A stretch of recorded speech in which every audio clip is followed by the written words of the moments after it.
তাদের মধ্যে এইভাবে ওটা নিলাম, একটা একটা ব্যাঞ্চ, দুটো ব্যাঞ্চ, তিনটে ব্যাঞ্চ, চারটে ব্যাঞ্চ, পাঁচটা ব্যাঞ্চ, ছটা ব্যাঞ্চ, 4 থেকে 5টা 6টা যে যার কিসের মতো নিতে পারে। হ্যাঁ হ্যাঁ, এইভাবে দেখো সুতোটা চালাতে একটু হবে। এটা একটা তৈরি হচ্ছে, এটাকে তো এতটা রেখেছি আমি, এটাকে আর একটু ছোট করবো।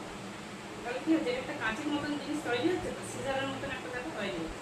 যখনই আমরা এরকম করবো, হচ্ছে তো এটার মধ্যেই আমাদেরকে লোমগুলোকে আটকে গড়াতে তুলতে হবে।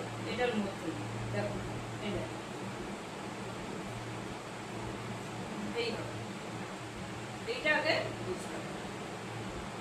যখনই আমরা খুলছি হাতটা, তখনই একটা আওয়াজ কি হচ্ছে, একটা কাঁচি সিজারের মতন একটা তৈরি হয়েছে। এভাবে আমরা যখন আইব্রো করবো, এই তিনটে যখন করবো এরকম থাকবে, যখন বিগিনিং পয়েন্ট থেকে শুরু করবো এইভাবে আমাদের হাতটা থাকবে। আর যখন আস্তে আস্তে যাবো, তখন ওপরে যখন করবো তখন এই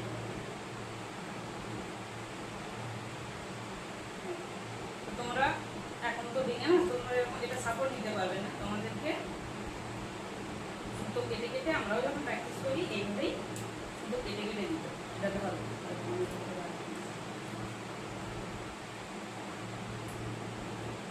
ওটা মুখে দাও, এটা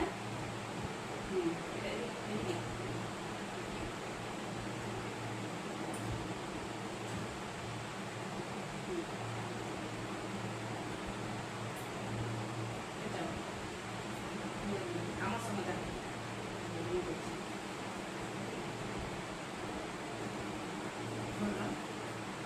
প্রয়োজন মতন আমি বের করলাম, ঠিক আছে?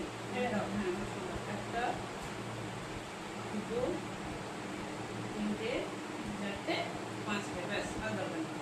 5টা হাতটা এরকম ডাইরেকশনে থাকবে তোমার, দেখো আমি যখন দেখেছি দেখো নিচের দিকে করো, হ্যাঁ এই ডাইরেকশনে থাকবে। এটাকে আর একটু শর্ট করো, হাতের মধ্যে এটাকে তোমার সাপোর্ট, এই সাপোর্টেই তুমি কাটতে পারবে, ঠিক আছে? এটা তোমাকে সাপোর্ট করতে হবে খুব ভালো করে। এই যে হাতটা, এটাকে সাপোর্ট করে এইভাবে এইভাবে চালাতে